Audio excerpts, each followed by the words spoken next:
మార్చేశారు ఈ రాష్ట్రానికి. మామూలు కాదు ఇది, క్షమించరాని నేరం కూడా.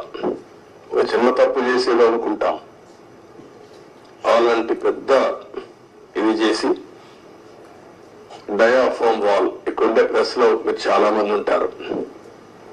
నేను దగ్గర 30 సార్లు వచ్చే 31సారి ఈ ప్రాజెక్ట్ కి. నా మనసంతా ఈ ప్రాజెక్ట్ మీద ఉంటుంది. అందరికంటే ఎక్కువ బాధపడే వ్యక్తిని నేనే. నా కష్టాన్ని బూడిదలో పోసిన పన్నీరుగా చేశారు.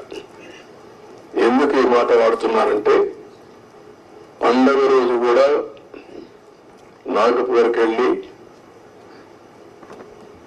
ఇప్పుడు గట్కర్ ఎక్కడ ఉంటే వాళ్ళ ఇంటి దగ్గర ఉంటే పోయి ఆయనతో మాట్లాడి